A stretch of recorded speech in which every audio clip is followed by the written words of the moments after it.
हरे हरे राम राम राम हरे हरे। नंद महल में सभी को पता लगता है कि अरे यशोदा के यहाँ किसका जन्म हुआ है? भगवान कृष्ण का। लेकिन सभी लोग तो इस प्रकार कहते हैं कि नंद के घर आनंद भयो। ये तो किसी ने नहीं कहा कि कृष्ण भयो, सबने कहा नंद घर आनंद भयो, जय कन्हैया लाल की। तो आनंद का अर्थ क्या है कि साक्षात आनंद ने जिनके घर अवतार ले लिया हो। और वो साक्षात आनंद कौन है? अभी हम बात ही कर रहे थे कि सुख यदि चाहिए हो तो केवल भगवान की कथा सुनने, भगवान का नाम लेने में ही मिल सकता है, और तो कहीं आनंद नहीं है। तो नंद के घर आनंद ने अब अवतार ले लिया है, प्रकट हो गए हैं। जब सभी गोकुल वासियों को इस प्रकार पता लगा, सब दौड़ते दौड़ते आए बधाई देने के लिए। अब जब बधाई देने के लिए आते हैं तो नंद महाराज जो हैं, ये सभी ग्वालों में सबसे अधिक धनी है। भगवान के पिता हैं, खूब ऐश्वर्य है, वैभव है। 9 लाख गायों का तो इन्होंने दान किया भगवान कृष्ण के जन्मोत्सव की प्रसन्नता में।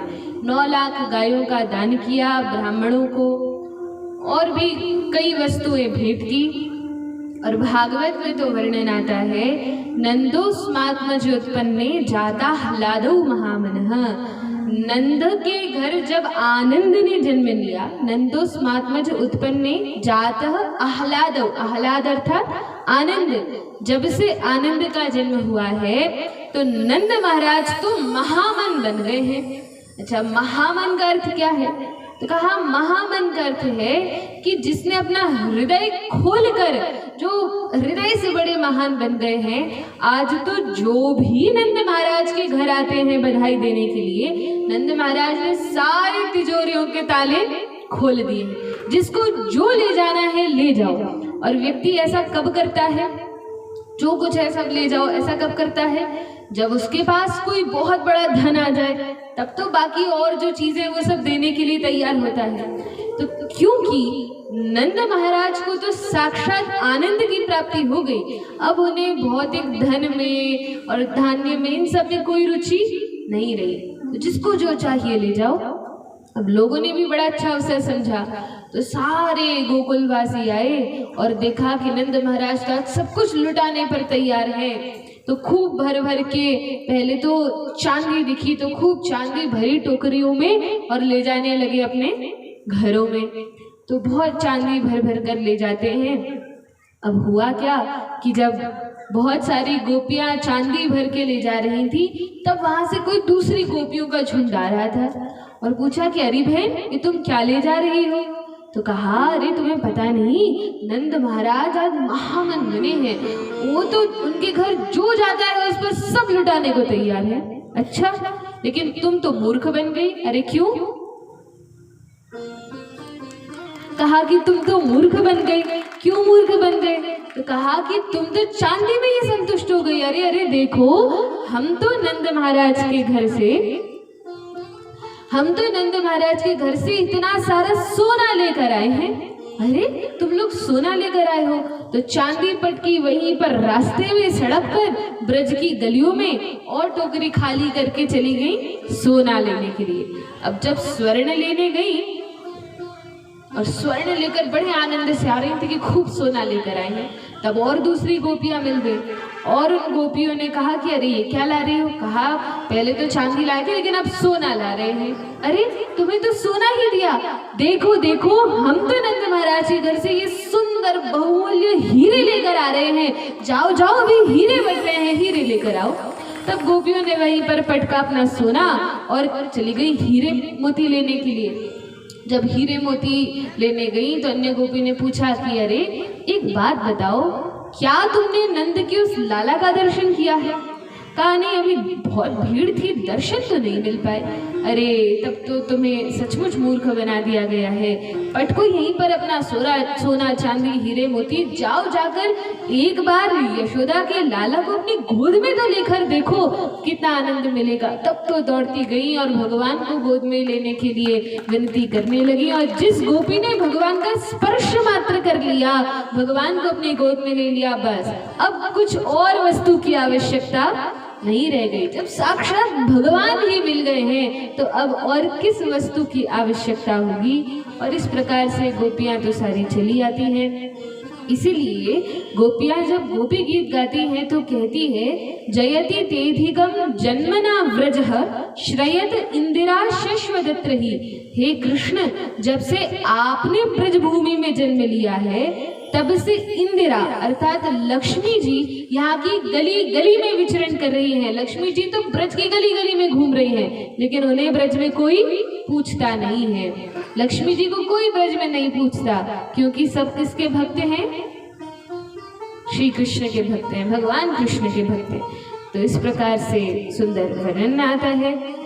लेकिन भगवान कृष्ण जो है, यदि हम भी चाहें कि हमारे जीवन में भी भगवान कृष्ण आए, हमारा भी उनसे कोई संबंध हो, अब वह हमारे भाव के ऊपर है कि हम भगवान के सेवक बनना चाहते हैं, या भगवान के मित्र बनना चाहते हैं, या भगवान के माता पिता बनना चाहते हैं, जैसे यशोदा, नंद बाबा, देवकी, वसुदेव, कौशल्या, दशरथ, ऐसे भगवान के माता पिता बनना चाहते हैं, या भगवान से प्रेम करना चाहते हैं, जैसे माता सीता हैं, उनकी सेवा करती हैं, या श्रीमती राधा रानी हैं, ललिता विशाखा आदि सखियां हैं। तो यह तो भाव के ऊपर है। सर्वोत्तम तो यह है कि अभी हमारी स्थिति इतनी ऊंची नहीं है तो हम अपने आप को भगवान का दास समझें और दास के रूप में भगवान से संबंध स्थापित करें। ये भगवान, हम आपके कौन हैं? दास हैं। और आप हमारे कौन हैं? कौन हैं? स्वामी हैं। लेकिन हम तो भगवान को अपनी लिस्ट पकड़ा देते हैं कि देखो ये काम है, एक नारियल चढ़ाऊंगा, ये सारे काम पूरे हो जाने चाहिए। तो हमने तो उनको अपना दास बना के रखा है। भगवान को आदेश देना चाहिए कि देखो मेरे ये काम है, ये तुम्हें पूरा करना है। जैसे भगवान के सर्वोत्तम दास कौन है? जो भगवान का सारा कार्य करते हैं। कौन है? अरे आप लोगों के गांव में प्रकट हुए हैं भगवान के सबसे बड़े दास, और आप उनका नाम नहीं बता रहे। कौन है? हनुमान जी। हनुमान जी ने श्री रामचंद्र के कितने कार्य किए, माता सीता की खोज की, समुद्र पार करके गए। तो हनुमान जी तो सबसे बड़े भक्त हैं। और किस भाव में भगवान के भक्त हैं? क्या माता पिता के भाव में है? नहीं। तब क्या मित्र के भाव में है? नहीं। तो क्या प्रेमी के भाव में है? नहीं। फिर किस भाव में है? दास्य भाव में भगवान के भक्त हैं। तो इसी प्रकार से अपने आप को भगवान का दास समझकर भगवान की भक्ति करना चाहिए। एक बार क्या हुआ, एक राजा था और वो राजा भगवान का बड़ा भक्त था, खूब भक्ति किया करता था। उसकी बड़ी इच्छा थी कि मैं भगवान के दर्शन करूं, मैं भगवान को अपनी आंख भर कर एक बार देख लूं। तो उस राजा ने क्या किया, खूब महामंत्र का जप किया, भगवान को पुकारा, लेकिन भगवान प्रकट नहीं हुए। तब उसने और तीव्र भक्ति की और भगवान ने प्रसन्न होकर उससे कह दिया कि ठीक है। उसको केवल सुनाई पड़ा कि देखो राजा, तुम्हें मेरे दर्शन करना है? हाँ प्रभु, बिल्कुल करना है। अच्छा, तो कल सुबह में तुम्हारे शहर की जो छोटी पहाड़ी है वहां पर बैठा मिलूंगा, सुबह सुबह आ जाना। हाँ ठीक है। अब राजा बड़ा प्रसन्न हुआ, सुबह क्या रात में ही चला गया और प्रतीक्षा करता रहा। सुबह भगवान ने उसको दर्शन दिए। अब भगवान को देखकर उसको बड़ा आनंद हुआ। विचार कीजिए, हम में से यदि किसी व्यक्ति को भगवान दर्शन देने आ जाए तो कितना आह्लाद होगा, कितना आनंद होगा, कितनी प्रसन्नता होगी। तो कहा कि भगवान आ गए, दर्शन दिए। अब राजा बड़ा सज्जन व्यक्ति था, तो राजा ने कहा प्रभु आपने मुझे तो दर्शन दिए, लेकिन मैं चाहता हूं कि मेरी जितनी प्रजा है उनको भी आप दर्शन दीजिए। तो भगवान ने कहा लेकिन राजन, तुमने भक्ति की तो मैंने तुम्हें दर्शन दिए, अब तुम्हारी प्रजा थोड़ी भक्ति करती है, वो थोड़ी मुझे फोन लगाते हैं कि मेरा नाम जपते हैं कि मैं उन्हें दर्शन दूंगा। कहा नहीं नहीं प्रभु, मैं राजा हूँ और प्रजा मेरे पुत्र के समान है। मैंने भक्ति की है, मैं यही वरदान चाहता हूँ कि आप मेरी पूरी प्रजा को भी दर्शन दीजिए। खूब हट करने लगा। भगवान ने कहा चलो ठीक है, कब दर्शन देंगे? कहा कल सुबह सभी अपनी प्रजा को यही पहाड़ी पर लेकर आ जाना, मैं सबको कल दर्शन दूंगा। अरे वाह प्रभु, राजा तो बड़ा खुश हो गया। भगवान ने मेरी सुन ली, मुझे तो दर्शन दिया, अब मेरी पूरी प्रजा को भी दर्शन देंगे। राजा बड़ा प्रसन्न हो गया। अब गया नगर में ढिंढोरे पिटवा दिए कि देखो देखो, सबने प्रचार कर दिया कल भगवान स्वयं सबको दर्शन देंगे। हमारे गांव की जो पहाड़ी है छोटी, उसके ऊपर सबको सुबह सुबह आना है। अब सारी प्रजा बड़ी प्रसन्न हो गई, सब तैयार हो गए और सुंदर सुंदर पकवान बना के कि भगवान को ये भेंट करेंगे, ये भोग लगाएंगे। तो सब तैयारी करके और सुबह क्या रात से ही लाइन लगा ली कि भगवान के दर्शन के लिए जाएंगे। अब जैसे ही दर्शन के लिए जाने लगे, पहाड़ पर चढ़ने लगे राजा के पीछे पीछे, तो भगवान भी बड़े कौतुकी हैं। भगवान ने क्या किया? भगवान ने पहाड़ी के रास्ते में ही सबसे पहले तो एकदम प्रारंभ में खूब सारी चांदी का ढेर लगा दिया और वो चांदी का ढेर पड़ा था। अब जब प्रजा पहाड़ पर चढ़ने लगी भगवान का दर्शन करने के लिए, तो आधी प्रजा तो चांदी को देखकर ही फेल हो गई। लोगों ने सोचा कि अरे भगवान के दर्शन तो कभी भी कर लेंगे, मरने के बाद कर लेंगे, पहले जीवन में इतना अभाव रहा है, चांदी को बटोर लेते। तो सब अपने कपड़ों में अपनी तौलिया निकाल के चांदी भर के और अपने घर ले गए। आधी जो प्रजा बची थी सोचा कि अरे सोना चांदी तो जीवन में खूब मिला, अब भगवान के दर्शन करने चाहिए। तो थोड़ी हिम्मत जुटा के लोग आगे बढ़े। अब राजा के साथ सारे मंत्री गण हैं, रानी हैं, बच्चे हैं और प्रजा है, सब आगे जाते हैं। तो देखा आगे सोने का ढेर लगा था। अब सोचा कि चलो अच्छा रहा, चांदी तो छूटी, पर अब सोना कैसे छोड़ सकते हैं। तब तो अपने कपड़े निकाल के और साड़ी में बांध के, धोती में बांध के और सोना अपने घर ले जाने लगे। रानी का भी बड़ा मन ललचाया। रानी ने कहा कि राजन देखिए, अब आप दर्शन कीजिए, मुझे राजा ने जैसे तैसे पकड़ा। अरे तुम्हारे पास के जीवन में सोने चांदी की कोई कमी थी कि इतनी से सोने में अपना मन खराब कर रही हो? चलो चलो भगवान के दर्शन करेंगे। जैसे तैसे अपने बच्चों को, मंत्रियों को और पत्नी को राजा ने रखा और थोड़ा और आगे बढ़ा। अब आगे बढ़ा तो तब तो ऐसे सुंदर हीरे जवाहरात और सुंदर आभूषणों का ढेर लगा था। रानी ने कहा राजा अब तो चाहे कुछ हो जाए, अब मैं रुकने वाली नहीं। और बच्चों के भी हाथ में खूब सारे जेवर पकड़ा दिए और मंत्रियों ने भी कहा कि भगवान आप जाइए, हम तो ये सब हीरे मोती लेकर जाएंगे। और वे भी फेल हो गए। वो सब अपने राजमहल में चले गए। अब राजा अकेला ही बचा और भगवान के दर्शन के लिए गया। भगवान ने कहा अरे राजन, तुमने तो कहा था कि पूरी प्रजा को दर्शन देना, प्रजा को लेकर आऊंगा। तब राजा रोने लगा। कहा भगवान आप ठीक कह रहे थे, सबको आपके दर्शनों का फल नहीं प्राप्त होता, सब दर्शन नहीं कर सकते। भगवान तो कृपा कर रहे हैं, भगवान तो तैयार बैठे हैं, आओ मेरे दर्शन कर लो। लेकिन हम माया में ऐसे फंस जाते हैं, उलझ जाते हैं कि और जो सुख हमें मिलते हैं उनके कारण हम भगवान को भूल जाते हैं और उन्हें प्राप्त नहीं करना चाहते। फिर क्या करना पड़ेगा?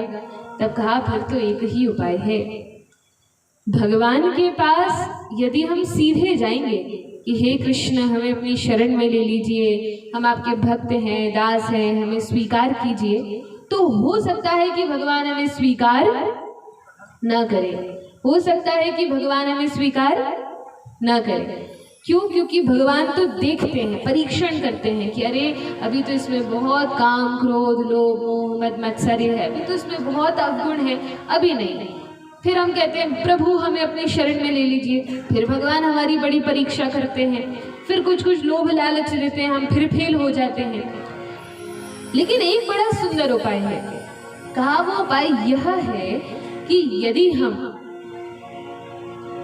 राधा रानी की शरण में जाएं और राधा रानी से कहें कि हे श्रीमती राधा रानी, हम में तो बहुत अवगुण है, हम तो पतित हैं, बहुत पापी हैं, और इस जन्म में क्या, पिछले जन्मों में भी हमने कितने प्रकार के कौन कौन से पाप किए होंगे हमें पता नहीं है, हमें बहुत कल्मश भरा है। लेकिन आप तो बड़ी कृपामयी हैं, आप तो बड़ी दयामयी हैं, भगवान की परम प्रिया हैं, आप भगवान को अत्यंत प्रिय हैं। हे श्रीमती राधा रानी, आप हमें स्वीकार कीजिए।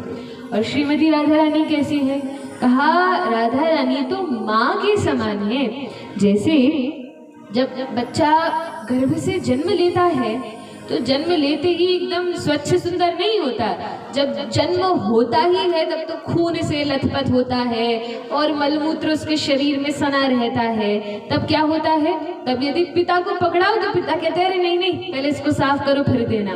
तो माता क्या करती है, माता तो अपने बच्चे को नहलाती धुलाती है, साफ करती है, फिर पाउडर क्रीम सब लगा के अच्छे कपड़े पहना के जब बच्चे को तैयार कर देती है तब तो रास्ते चलता व्यक्ति भी कहता है अरे जरा गोद में लाना, जरा इसको खिला लो। तो वो काम कौन करती है? माँ करती है। और माँ कभी नहीं कहती कि अरे ये तो मलमूत्र त्यागता है, अरे ये तो गंदा है, अरे ये ऐसा है। क्या माँ कभी ऐसा कहती है? नहीं, माँ तो बड़ी कृपालु होती है, उसे बड़ा प्रेम करती है। इसी प्रकार से भगवान कृष्ण तो देखते हैं कि अभी इसमें बहुत कमी है, अभी तो और भक्त बनना है, अभी ये है वो है, लेकिन राधा रानी ये सब नहीं देखती। एक बार कोई जीव राधा रानी से कह दे हे राधा रानी हम आपके हैं और आप हमारी हैं, हमें अपने शरण में ले लीजिए, और कृपा करके अपने प्रभु कृष्ण से भी कह दीजिए कि हमें स्वीकार कर ले। और जब राधा रानी भगवान से कहती हैं तब भगवान मना नहीं कर पाते, तब तो उनको हमें स्वीकार करना ही पड़ता है। आइए श्रीमती राधा रानी से प्रार्थना करते हैं कि हे लाडली जी आप हमें अपनी शरण में ले लीजिए, हमें जितने पाप हैं कल्मश हैं वो सब हमारे हृदय से अंतःकरण से निकाल दीजिए और अपनी कृपा दृष्टि हम पर बनाए रखिए। तो श्रीमती राधा रानी सरकार की जय।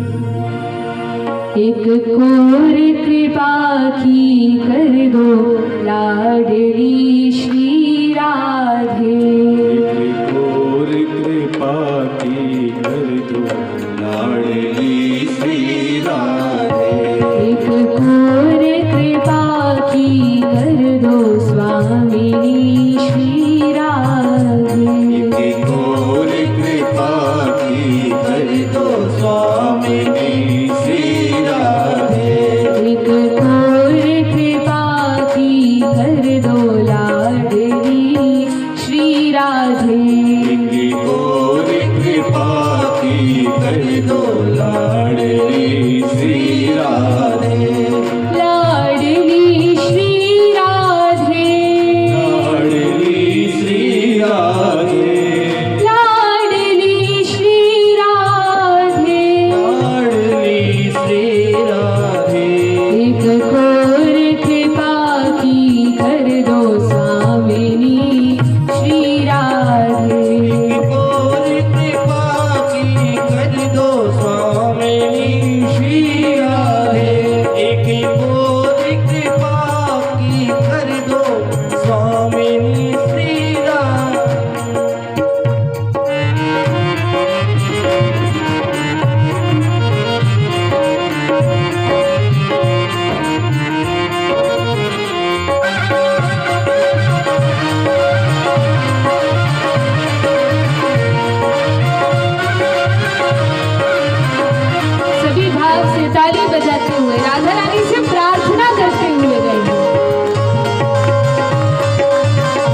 बोली वृंदावन बिहारी लाल की जय।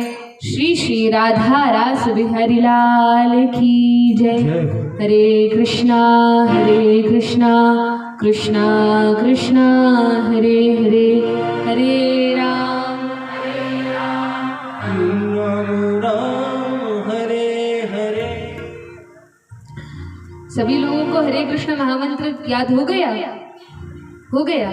अच्छा, कौन कौन घर जाकर नाम जपने लगा है? 1 2 3 4, अरे इतने सारे लोग, सभी लोग जपने लगे। और कौन कौन नहीं जपता है? पहले पुराने वाले हाथ नीचे कीजिए, अब ये कोई बताएगा नहीं। तो सभी लोगों को भगवान का नाम जपना है, प्रतिदिन भगवान के नाम का उच्चारण करना है, माला करना है। जैसे कल हमने माला की थी ना, किस किस ने माला की थी? साथ में सभी ने की थी। उसके लिए भी सोचना पड़ता है धीरे धीरे, और आज भी हम करेंगे। तो भगवान के नाम का उच्चारण जब करेंगे तभी हमारे हृदय के जो कल्मश हैं, जो पाप हैं, वे नष्ट होंगे और भगवान हमें स्वीकार करेंगे। अच्छा, कौन कौन अपने घर में भगवान को भोग लगाते हैं? सभी लोग भोग लगाते हैं। लहसुन प्याज नहीं खाते क्या? खाते हैं। फिर कैसे भोग लगाते हैं? भगवान को भोग लगाएंगे भी तो भगवान खाएंगे थोड़ी। भगवान को तो बिना लहसुन प्याज का भोग लगता है। तो यदि आप चाहते हैं कि भगवान भी आपके घर खाए तो क्या करना पड़ेगा? उनको तो बिना लहसुन प्याज का बनाना पड़ेगा। देखो, आप लोगों को नहीं छोड़ना, लेकिन भगवान को बिना लहसुन प्याज का देना है। अब क्योंकि भगवान लहसुन प्याज नहीं खाते, तो एक बात बताइए, भगवान नहीं खा रहे और आप खाएंगे, आपको अच्छा लगेगा? अच्छा लगेगा आपको? नहीं लगेगा। तो फिर जैसा हम भगवान को भोग लगाएं वैसा ही स्वयं खाना चाहिए। अच्छा, कल आप लोगों ने सुना था कि यमराज ने यमदूतों से कहा था कि कुछ लोगों को मेरे पास मत लेकर आना। किस किस को मत लेकर आना? याद है? बताइए, एक एक करके बताइए, किसको यमराज मना करते हैं कि मेरे पास मत लाना? सबसे पहले जिस व्यक्ति ने अपने जीवन में भगवान का नाम लिया हो उसको मेरे पास मत लाना। और जोर से बोलिए, तब तो कलयुग है, ऐसा थोड़ी कि आप लोग वहां से बोलेंगे और यहाँ आवाज आ जाएगी। कान कमजोर है सबके। तो जिसने भगवान का नाम ना लिया हो उसको मत लाना, लिया हो उसको मत लाना। फिर जिसने कभी भगवान का स्मरण किया हो उस व्यक्ति को मेरे पास मत लाना। तीसरा, जिसने भगवान को एक बार भी जीवन में प्रणाम किया हो। प्रणाम करना तो आप लोगों को आता है। अच्छा, किस किस ने घर जाके भगवान को प्रणाम किया था? कुछ झूठ नहीं बोलना यहाँ पे, बहुत पाप लगेगा। भागवत जी है सामने। किया था प्रणाम? अच्छा, जिसने नहीं किया तो आज घर जाइएगा। सबके घर में भगवान जी तो हैं, सबके घर में मंदिर है छोटा, तो उस मंदिर में क्या करना है? भगवान को प्रतिदिन प्रणाम करना है। सुबह उठ के नहा धो के प्रणाम करना है। लेकिन प्रणाम का भी एक छोटा सा नियम ये है कि जब हम प्रणाम करें तो हमारे माथे पे तिलक होना चाहिए। पहले तिलक लगाएं और फिर भगवान को प्रणाम करें। फिर संध्या कथा के बाद जब घर जाएं तब भी प्रणाम करना है। मंदिर में जाएं तब केवल हाथ जोड़ के काम नहीं चलेगा, भगवान को अच्छे से प्रणाम करना है। तो एक बार भी यदि हम ऐसा करते हैं तो यमदूत नहीं आते, और बार बार करेंगे तब तो भगवान ही लेने के लिए आ जाएंगे कि अरे इसको तो मैं ही लेने के लिए जाता हूँ, इसने इतना प्रणाम किया है, इतना नाम जपा है। तो यदि अच्छी गति चाहिए तब तो ये सब हमें अपने जीवन में, अपनी दिनचर्या में इसको शामिल करना चाहिए। तो आइए आगे कथा की ओर आगे बढ़ते हैं।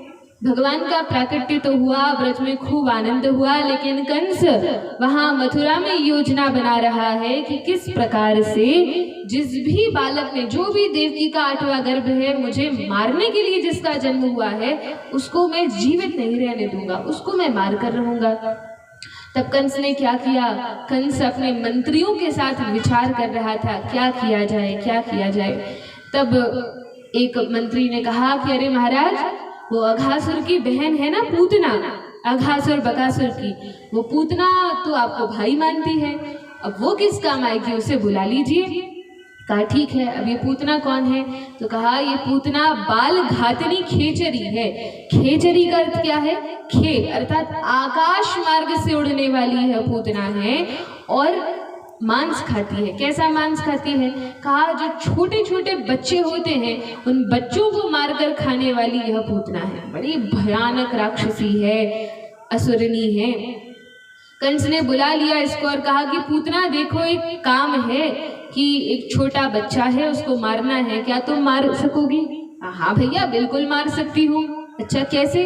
कहा ऐसा सुंदर रूप बनाकर जाऊंगी और सारे ब्रजवासियों को छल लूंगी, अपने स्तनों में कालकूट विष लगाऊंगी और बच्चों को दूध पिला पिला के मार दूंगी।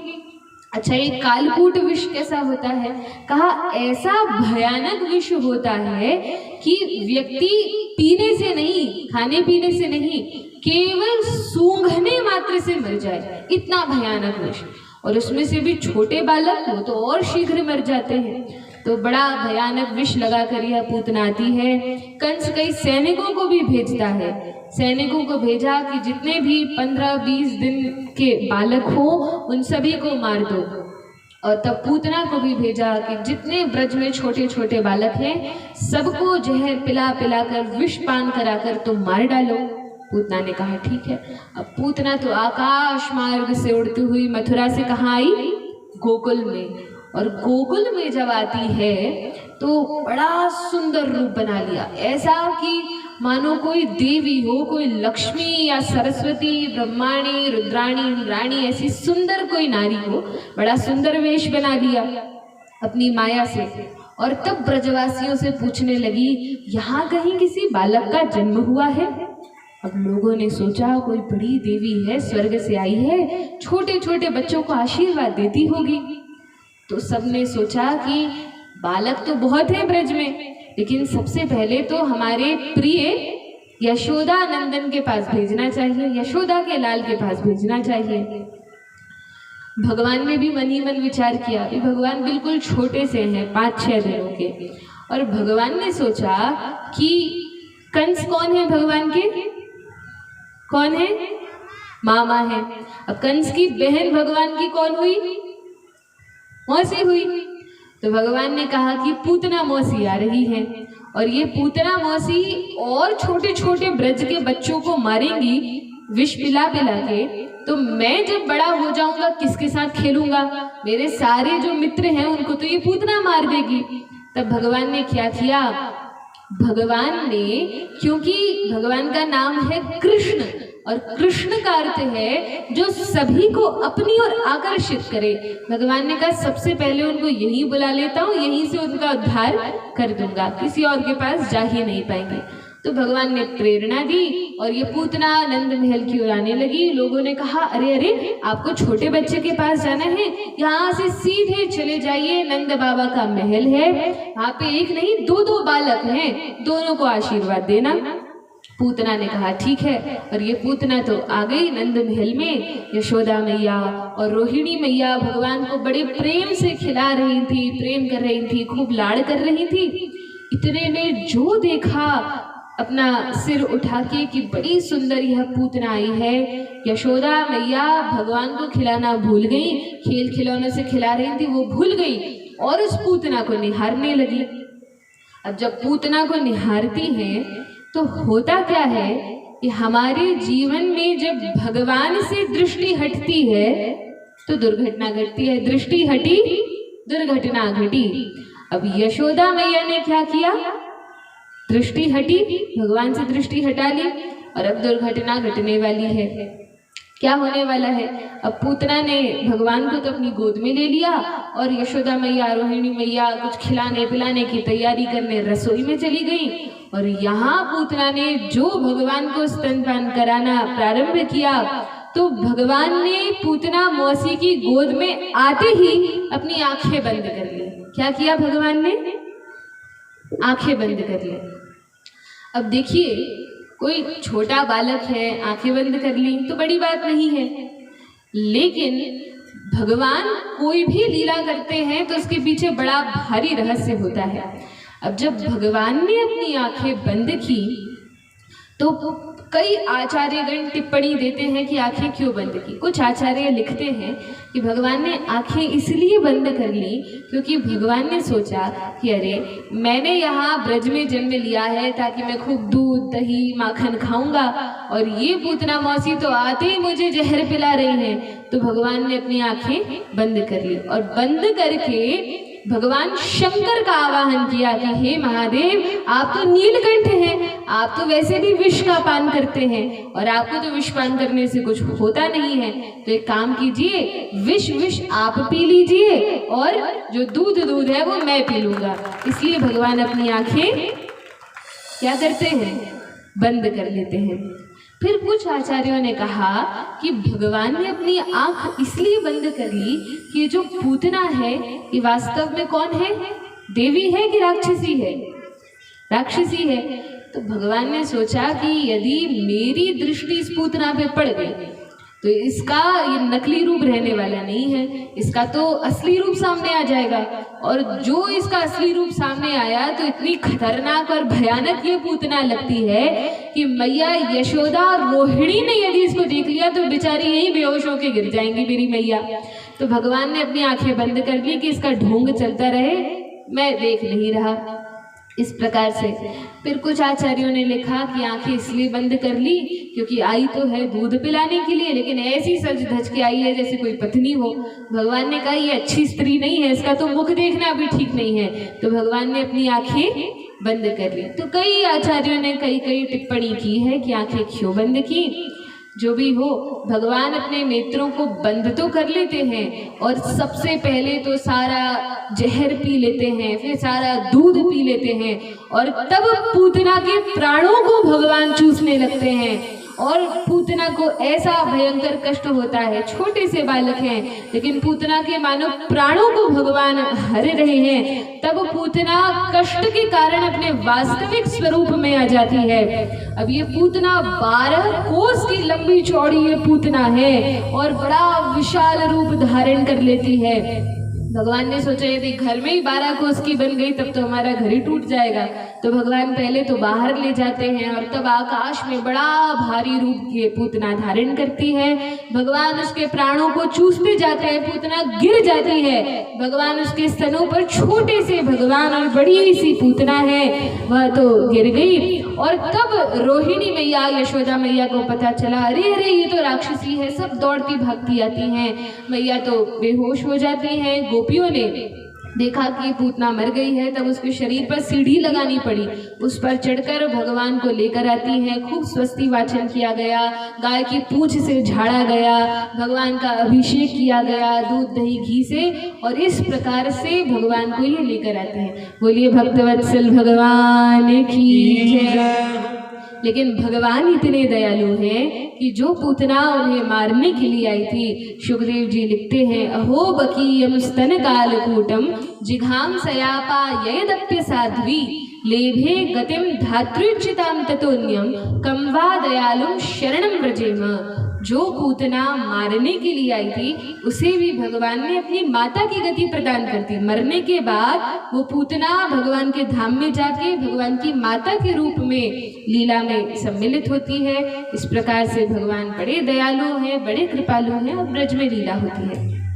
अब कंस को समाचार मिला कि जो पूतना है इसका तो वध हो गया, अब क्या करें। अब तो भय और बढ़ गया, अब तो और डर लगने लगा कि अरे 6 दिन के छोटे बालक ने इतनी बड़ी पूतना को मार डाला, अब मेरा क्या होगा। अब चाणूर मुष्टिक आदि से कहा तो कहा कि ऐसे काम नहीं चलेगा, अब आप कुछ कीजिए। अब जब कंस ने पूतना को भेजा था उस समय घर में नंद बाबा नहीं थे, तो नंद बाबा कहाँ गए थे। कहा नंद महाराज तो गए थे मथुरा में कंस को कर देने के लिए। कंस क्योंकि राजा था तो उसको कर देना पड़ता था हर महीने का, तो नंद बाबा क्या करते थे कि पूरे साल का कर इकट्ठा ही जमा कर देते थे। तो बहुत सारा दूध, दही, घी और छकड़ों में अपने मटकियों में भर भर के बैलगाड़ियों में सजाकर और ले जाने लगे। नंद महाराज ने सोचा कि हमारे घर बालक का जन्म हुआ है और कंस बड़ा भयभीत है और अपने सैनिकों को इसने भेज रखा है कि गोकुल में, वृंदावन में, ब्रज क्षेत्र में जितने छोटे बालक हैं उन सबको मार दो। ये खबर नंद महाराज को भी लगी थी। अब नंद बाबा को ये नहीं पता था कि वो इसी बालक की खोज में है, यही वसुदेव का पुत्र है, ये नहीं पता था। नंद महाराज ने सोचा कि यदि समय पर कर जमा नहीं किया तो क्या होगा, कंस सैनिकों को भेजेगा, सैनिक कर लेने आएंगे और बच्चों को देखेंगे तो ये भी पता चल जाएगा कि घर में बच्चों का जन्म हुआ है। और नंद महाराज बताना नहीं चाहते थे, सोचा पहले ही जमा कर दो कि घर में कोई आए नहीं। तो बड़े बूढ़ों के साथ कर जमा करने जाते हैं। वहाँ पर वसुदेव जी से भेंट होती है। वसुदेव जी हालचाल पूछते हैं और जब वापस आए तो देखा मार्ग में लंबी चौड़ी पूतना पड़ी हुई है। अब पहले तो नंद महाराज पहचान नहीं पाए, जान नहीं पाए कि कौन है यह। जब ध्यान से देखा तो लगा कि पता नहीं कोई राक्षसी है। तब उसके टुकड़े टुकड़े कर दिए, कहीं वापस जीवित ना हो जाए, और टुकड़े टुकड़े करके पूतना के शरीर को जला दिया गया। और वर्णन आता है कि जब पूतना के शरीर को जलाया गया तब पूतना के शरीर में से सुंदर सुगंध आ रही थी, जैसे अगरबत्ती की, धूप बत्ती की सुगंध होती है, ऐसी सुंदर सुगंध पूतना के शरीर से आ रही थी। देखिए, राक्षसी थी और छोटे छोटे बच्चों को मारकर खाती थी, बड़ी पापिनी थी, लेकिन क्योंकि भगवान ने उसके शरीर का स्पर्श कर लिया, भगवान ने उसका स्तनपान कर लिया, वो शुद्ध हो गई और तब उसके शरीर से भी सुंदर सुगंध आने लगी, मृत देह से, लाश से भी सुगंध आने लगी। बोलिए भक्तवत्सल भगवान की जय हो। इसके बाद कंस ने कई अनेक असुरों को भेजा, एक एक करके तृणावर्त को भेजा। यह तृणावर्त बवंडर के रूप में आया और कंस ने कहा था, देखो तृणावर्त, जब तुम बालक को लेने जाओ तो उसको मारकर मत लाना। कैसे लाना? हाँ, जीवित ही उठा कर ले आना। और मान लो कि जीवित ना आए, अपनी माया दिखाए, तब ठीक है, मार कर ही लाना, लेकिन लाना सही। तृणावर्त ने कहा, महाराज आप चिंता मत कीजिए, आज तक कभी कोई मुझसे हारा नहीं है। और खूब इस प्रकार से अपनी वीरता दिखलाकर तृणावर्त बवंडर के रूप में आया, तेज हवा तूफान के रूप में आया। और ये तृणावर्त आता है तो देखा कि गोकुल में नंद महल के बाहर यशोदा मैया लाला को अपनी गोद में लेकर खिला रही थी। अब भगवान 10 दिन के छोटे बालक थे, भगवान को मैया खिला रही थी। अब हुआ ये कि भगवान ने देखा कि अब मामा ने दूसरा खिलौना भेजा है। जैसे मामा होते हैं तो बच्चों को खिलौना भेजते हैं कि नहीं, और बच्चे क्या करते हैं कि उन खिलौनों को संभाल कर रखते हैं, जीवन भर तोड़ देते हैं। तब ये मामा कंस खिलौने पे खिलौने भेज रहे हैं और भगवान उनको तोड़ते जा रहे हैं। तो पहले पूतना वाले खिलौने को तोड़ा और अब तृणावर्त को भगवान तोड़ेंगे। सोचा मेरा खिलौना आ गया है, अब इसके साथ खेलना है, लेकिन मैया जब तक छोड़ेंगे नहीं, तृणावर्त भैया जब तक उठाएंगे नहीं, तब क्या किया जाए। तो भगवान ने अपना वजन इतना बढ़ा लिया कि यशोदा मैया ने सोचा, अरे मेरा 10 दिन का लाला इतना भारी हो गया। तो मैया ने सोचा खूब खिलाई पिलाई हो रही है, तब भगवान को नीचे रख दिया और अपना काम करने चली गई। अब फिर वही दृष्टि हटी, दुर्घटना घटी। भगवान की ओर से मैया ने दृष्टि हटाई, अपना काम काज करने चली गई और यहाँ तृणावर्त ने भगवान को अकेले देख लिया। भगवान तो चाहते ही थे कि ये उठा ले, तो तृणावर्त ने जो भगवान को अपनी गोद में उठाया और बवंडर के रूप में उड़ता उड़ता ऊपर आकाश में गया। भगवान बड़े हल्के हो गए, मैया की गोद में थे तो भारी हो गए, तो मैया ने नीचे रख दिया। अब तृणावर्त की गोद में आए, भगवान बड़े हल्के हो गए। तृणावर्त ऊपर आकाश में लेकर गया, भगवान बड़े हल्के। भगवान को तो झूला झूलने का आनंद मिल रहा है। और जो तृणावर्त आकाश के मार्ग से मथुरा की ओर जाने लगा तो भगवान ने अपना वजन इतना बढ़ा लिया कि तृणावर्त से सहन नहीं हुआ, वापस नीचे आ गया। नीचे आया, फिर भगवान हल्के हो गए। फिर तृणावर्त ने सोचा कि उड़ान भरी जाए, फिर भगवान को लेकर उड़ा। अब भगवान कैसे टंगे हैं, तो कहा जैसे छोटे बालक नहीं ऐसे गर्दन से पकड़ के टंग जाते हैं, ऐसे भगवान टंगे हुए हैं गर्दन को पकड़ के। अब तृणावर्त तो ऊपर उठता, भगवान बड़े हल्के हो जाते, जो मथुरा की ओर जाने लगता भगवान इतने भारी हो जाते कि तृणावर्त को लगता जैसे किसी ने गले में चट्टान बांध दी हो, तो बेचारा फिर नीचे आता, फिर ऊपर उठता। भगवान को तो बड़ा आनंद आ रहा है, मजा आ रहा है, लेकिन जो मथुरा की ओर जाता भगवान भारी हो जाते। कई बार इस प्रकार खेल चलता रहा। फिर एक बार तृणावर्त ऊपर लेकर उठा और भगवान इतने भारी हो गए, तृणावर्त धड़ाम से नीचे गिरा और नंद महल के बाहर जो पत्थर रखा है उस पत्थर पर गिरकर सर पर चोट लगने से तृणावर्त का तो वध हो गया। भगवान ने इसका भी उद्धार कर दिया। बोलिए वृंदावन बिहारी लाल की जय। तृणावर्त का भी उद्धार कर दिया। अब एक बार की बात है, भगवान अपनी माता का दूध पी रहे थे, स्तनपान कर रहे थे, और भगवान ने ऐसे अपना मुंह फाड़ा, जैसे नींद आती है तो बालक मुंह फाड़ते हैं, जवाई लेते हैं, ऐसे ही भगवान ने किया।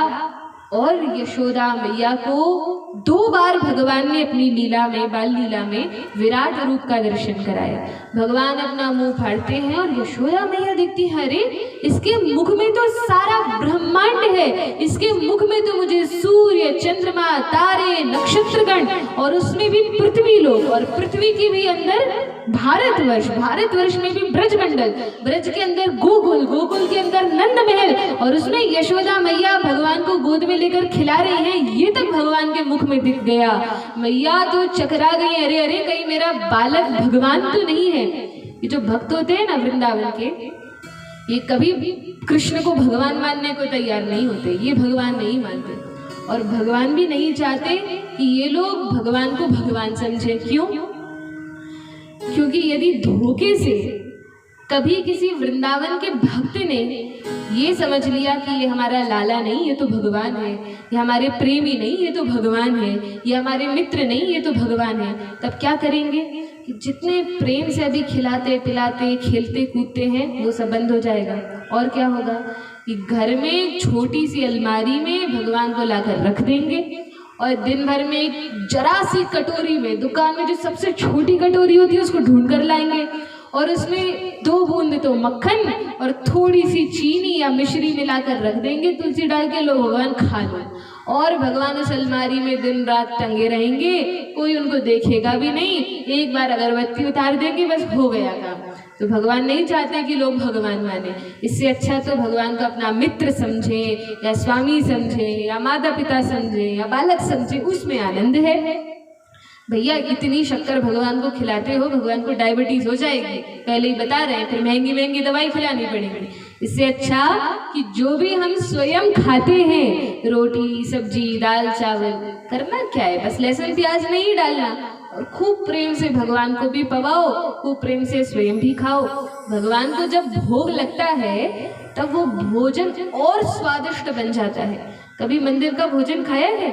मंदिर में आप लोग कभी इस्कॉन मंदिर आइए या वृंदावन में मंदिर जाइए, तो मंदिर में जब प्रसाद मिलता है उसमें लहसुन प्याज होता है क्या? उसमें नहीं होता, लेकिन कितना स्वाद होता है। तो जब इस प्रकार से भोग लगाएंगे तो हमारे घर में भी बड़ा स्वाद होगा। जो अतिथिगण आएंगे वो लोग खाएंगे, वो भी उंगलियां चाटते रह जाएंगे कि वाह क्या प्रसाद है, मैया ने क्या बनाया है। और ये सामर्थ्य कब आती है? जब भगवान को भोग लगता है। इतनी बात ध्यान रखिए कि घर में जब कोई शादी विवाह महोत्सव होते हैं और आप लोग थाली सजा के और भगवान के मंदिर में भेजते हैं, तब फल फ्रूट आदि सब रखते हैं, और उसमें सब्जी भी रखते हैं, रोटी भी रखते हैं, दाल चावल सब रखते हैं, लेकिन उसमें सब्जी कौन सी रख देते हैं? जिसमें लहसुन प्याज होता है, और वो मंदिर भेजा देते हैं, तो उसका भोग नहीं लगता। तो इस बात का बड़ा ध्यान रखना चाहिए कि हम जब कथा में, गोवर्धन भगवान की पूजा में, या कहीं मंदिर में, उत्सव में सामग्री ले जाते हैं तो उसमें लहसुन प्याज हो कि ना हो? ना हो, पक्का? तो आज से लहसुन प्याज ये कोई नहीं कहेगा। बोलिए वृंदावन बिहारी लाल की जय। तो सबसे पहले तो पूतना का उद्धार किया, फिर तृणावर्त का उद्धार किया, उसके बाद वत्सासुर, बकासुर, अघासुर, कई असुरों का भगवान एक एक करके उद्धार करते जाते हैं। एक बार की बात है, भगवान बड़े छोटे थे लेकिन अब धीरे धीरे भगवान घुटने घुटने चलना सीख रहे हैं, भगवान बाल लीलाएं कर रहे हैं। अब भगवान जब खेलने लगे, जब थोड़े बड़े हो गए, मित्रों के साथ खेलने जाते हैं, तो भगवान ने एक योजना बनाई। भगवान ने सोचा, जब 2-2.5 वर्ष के हुए, अब घुटने घुटने चलना सीखे हैं, तो सोचा कि अब खाली नहीं बैठेंगे घर में। क्या करेंगे? घर घर जाके मेहनत करके माखन चुराएंगे और फिर खाएंगे। कहा ठीक है। मित्रों के साथ मीटिंग हुई और भगवान ने निश्चय कर लिया कि घर घर जाकर माखन चुरा कर खाएंगे। सब मित्रों को समझा दिया कि देखो भैया, चोरी करनी है, अभ्यास कर लेना, घर में प्रैक्टिस कर लेना कि चोरी में विफल ना हो, अच्छे से चोरी कर पाओ। मित्रों ने कहा ठीक है। सब अपने अपने घर चोरी करने लगे। एक दिन तो सबकी मैया ने पकड़ लिया और इतना मारा झाड़ू से, बेलन से, कि बच्चों ने कहा कन्हैया, अब हम तुम्हारे साथ चोरी नहीं करेंगे, तुम्हें पता है हमारी कितनी पिटाई हुई है। भगवान ने कहा अरे तुम लोग तो बड़े कायर हो, एक बार में ही हार गए। नहीं नहीं, अब हम सब लोग साथ मिलकर चोरी करेंगे। कहा ठीक है। भगवान ने भी अपने घर में चोरी की, तो मैया यशोदा ने देख लिया, पकड़ लिया। हुआ ये कि पहले गांव में एक ऐसा कमरा बना दिया जाता था जो नीचे की ओर होता था, खुदाई करके बनाते थे, मिट्टी का वह कमरा होता था, और उसमें दूध दही के जो भी माखन के मटके हैं उनको रखा जाता था ताकि वहाँ पर ठंडक रहे। ऐसे यशोदा मैया के घर भी था, और वहाँ पर जो खंभे थे उनमें हीरे मोती और रत्न जड़े हुए थे, जिनमें से बड़ा प्रकाश आता था, और दर्पण का वो काम करते थे। दर्पण जानते हैं ना आप लोग? क्या होता है दर्पण? कांच को दर्पण कहते हैं, जिसमें हम अपना मुख निहारते हैं दिन रात। तो वही दर्पण का काम करते थे वो खंभे। अब भगवान इतने छोटे हैं, बाल लीला में भगवान ऐसी लीला करते हैं, छोटे भगवान हैं 2-2.5 वर्ष के, अभी ये भी नहीं जानते कि दर्पण क्या होता है।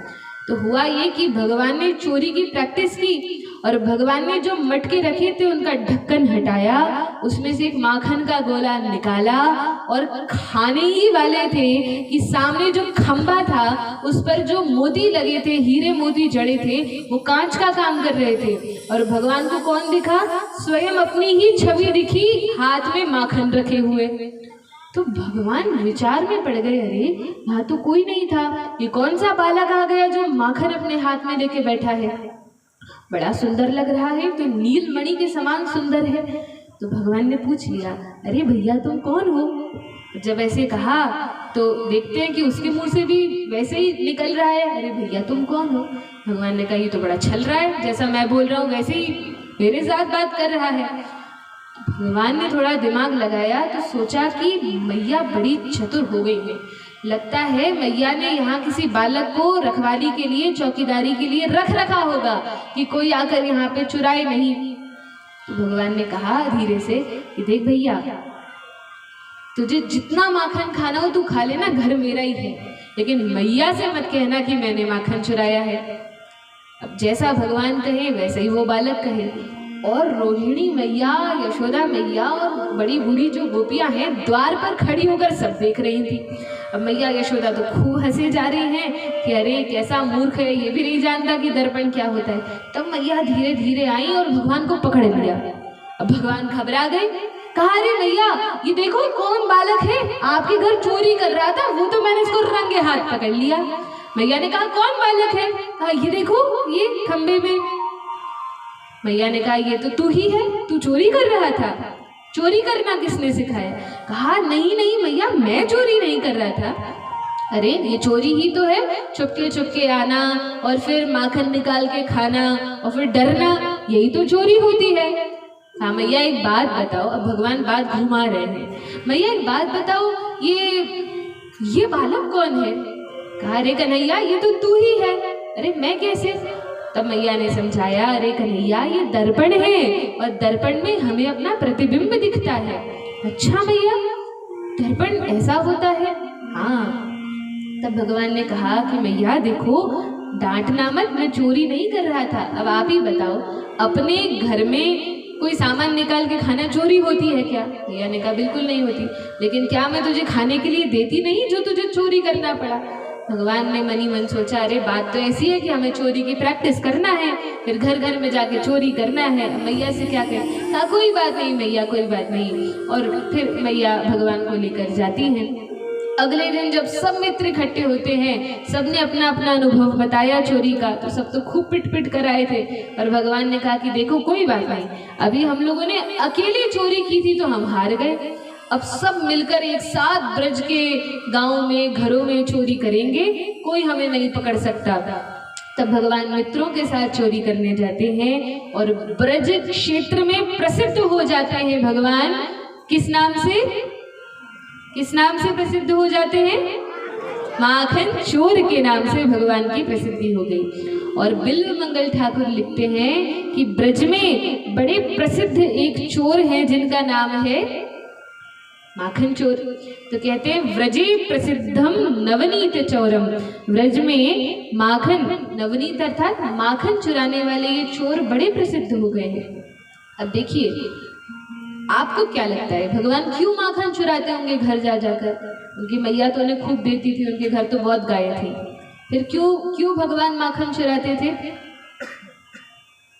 लगाइए दिमाग, लगाइए, इतना दिमाग भगवान ने दिया है, उपयोग कीजिए थोड़ा। क्यों चुराते थे माखन? भगवान इसलिए माखन चुराते थे क्योंकि भगवान के पिताजी तो थे नंद बाबा, और नंद बाबा थे ब्रज के राजा, उनके पास तो कोई कमी नहीं थी। लेकिन जितने भगवान के मित्र थे, ग्वाल बाल थे, वे बेचारे गरीब थे। और गरीब क्या थे, गाय तो उनके घर भी थी, लेकिन कंस ऐसा क्रूर है कि जितना दूध दही घर में होता, कंस कहता कि सब मेरे पास लाओ, मेरे पास जमा करो, कर के रूप में सब कुछ चला जाता, बच्चों को कुछ खाने को ही नहीं मिलता।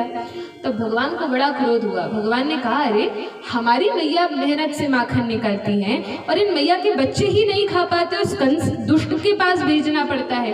कहा कोई बात नहीं, ये बड़े लोग तो मानेंगे नहीं, हम लोग ही चोरी कर करके खाएंगे। तो ताकि भगवान के मित्रों को मिल जाए, इसलिए भगवान ब्रज में घर घर जाकर चोरी करते हैं। एक और बात है कि ये जितनी अन्य गोपियां हैं, अब सबको तो सौभाग्य नहीं मिला कि सब यशोदा बन जाए, यशोदा मैया तो एक गोपी बनी, लेकिन अन्य जो गोपियां हैं जो भगवान को पुत्र के रूप में प्रेम करती हैं, वे भी चाहती हैं कि हम मेहनत से जो भोजन बनाते हैं या माखन बनाते हैं, कभी कृष्ण आकर हमारे घर भी खाएं, क्योंकि वो तो भगवान है। तो भगवान क्या करते हैं, चोरी करके सबके घर का खा लेते हैं, और इस प्रकार से भगवान माखन चोरी की लीला करते हैं। लेकिन ये जो भगवान कृष्ण है ना, ये केवल माखन नहीं चुराते। देखिए बड़े सावधान रहिएगा, अभी कथा हो रही है और भगवान कहते हैं कि जहां जहां भागवत की कथा होती है वहां वहां मैं पहुंच जाता हूं। भगवान आप लोगों के गांव में भी आ गए हैं भागवत के रूप में। अब भगवान जो है बहुत बड़े चोर हैं, ब्रज में माखन चोर के नाम से तो प्रसिद्ध हैं, और भी बहुत सारी चीजें चुराते हैं। क्या चुराते हैं? तो बिल्व मंगल ठाकुर ने कहा है व्रजे प्रसिद्धम नवनीत चौरम गोपांग नानांच धूकुल चौरम। भगवान ने केवल माखन नहीं चुराया, ब्रज में गोपियों के वस्त्र भी चुराए, चीरहरण भी किया। और क्या चुराते हैं? तो कहा श्री राधिकाया हृदयस्य चौरम। भगवान श्री कृष्ण ने श्रीमती राधा रानी का, अन्य गोपियों का ये हृदय भी चुरा लेते हैं। बड़े सावधान रहने की बात है। भगवान माखन, कपड़े ये तो चुराते हैं, हृदय भी चुरा लेते हैं। और क्या क्या चुराते हैं? तो कहा कि हमने जन्मों जन्मों से जितने पाप की राशि इकट्ठी की है, जैसे नागचंद्रेश्वर मंदिर के लिए दान इकट्ठा कर रहे हैं, ऐसे हम लोगों ने कई जन्मों से एक बड़ी निधि इकट्ठी की है। किस चीज की? कहा पापों की। बड़ी मेहनत से इतने पाप किए और उनको इकट्ठा किया। और ये चोर क्या करता है कि ये चोर आकर हमारे जितने पाप हैं, एक बार इसका नाम क्या ले लो, सारे पापों को चुरा कर ले जाता है। ऐसा ये बड़ा चोर है, तो इससे बड़ा सावधान रहना चाहिए। और क्या क्या चुरा लेते हैं? कहा कि जिस समय हमारी मृत्यु होने वाली होती है, तो मृत्यु के समय यमराज के दूत आते हैं। तो कहा उस यम पाश को, उस यम बंधन को भी ये चुरा कर ले जाते हैं जो इनकी शरण में जाता है। इसलिए यदि इनका नाम लो, यदि इनकी कथा सुनो, यदि इनकी शरण में जाओ तो सोच समझ के जाना, कुछ भी चुरा सकते हैं। फिर कहा कि संसार में हमारे जो बंधन बंधे हैं लोगों से, कभी कभी तो ये उन्हें भी चुरा लेते हैं। ऐसा होता है ना, जब हम भक्ति में लगते हैं तो जितने हमारे मित्र हैं सब छोड़कर चले जाते हैं, कभी कभी हमें घाटा भी होने लगता है। तो भगवान कहते हैं कि जिस व्यक्ति पर मैं बहुत कृपा करता हूँ उसका सब कुछ छीन लेता हूँ। तो ये हमें अकिंचन बना देते हैं, किसी लायक फिर हम बचते नहीं हैं। एक बार जिसने कृष्ण का नाम लिया फिर वो भगवान के ही लायक होता है, फिर संसार के लायक वो बचता नहीं, फिर तो भगवान ही सब कुछ पूरा करते हैं। तो बिल्व मंगल ठाकुर ये बड़ी सुंदर स्तुति करते हैं और बड़ा सुंदर स्तोत्र लिखते हैं जिसको चौराष्टकम कहते हैं। आइए इस चौराष्टकम का बड़े भाव से हम लोग श्रवण करें। व्रजे प्रसिद्धं नवनीतचौरं गोपाङ्गनानां च गोकुलचौरं। व्रजे प्रसिद्धं नवनीतचौरं गोपाङ्गनानां च गोकुलचौरम्। अनेकजन्मार्जितपापचौरं चौराग्रगण्यं पुरुषं नमामि।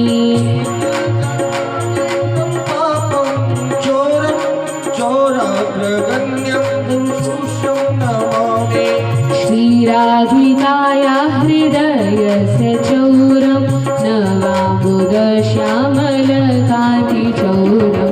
पदाश्रितानां च समस्तचौरं चौराग्रगण्यं पुरुषं नमामि।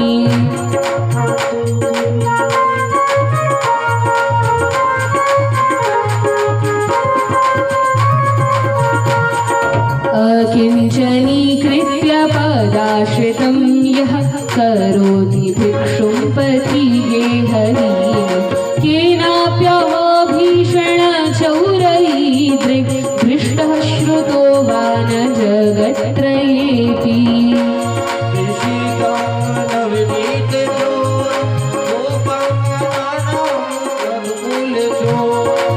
यदीयनामापि हरत्यशेषं गिरिप्रसारानपि पापराशिम्।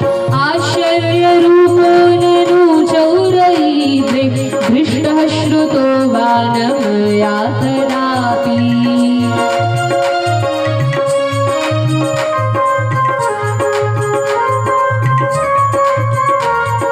धनं च मानं च तथेन्द्रियाणि प्राणांश हृत्वा मम सर्वमेव। पलायसे कुत्र धृतोऽद्य चौर त्वं भक्तिदाम्नासि मया निरुद्धः।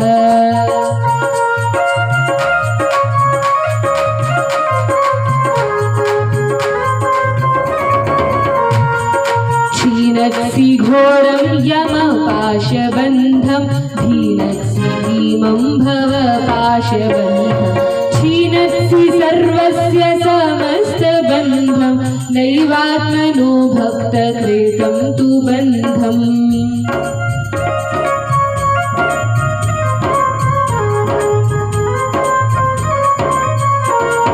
मन्मानसे तामसराशि घोरे कारागृहे दुःखमये निबद्ध। लभस्व हे चौर हरे चिराय स्वचौर्यदोषोचितमेव दण्डं। व्रजे प्रसिद्धं नवनीतचौरं गोपाङ्गनानां च गोकुलचौरं। व्रजे नवनीतचौरं गोपाङ्गनानां च गोकुलचौरम्।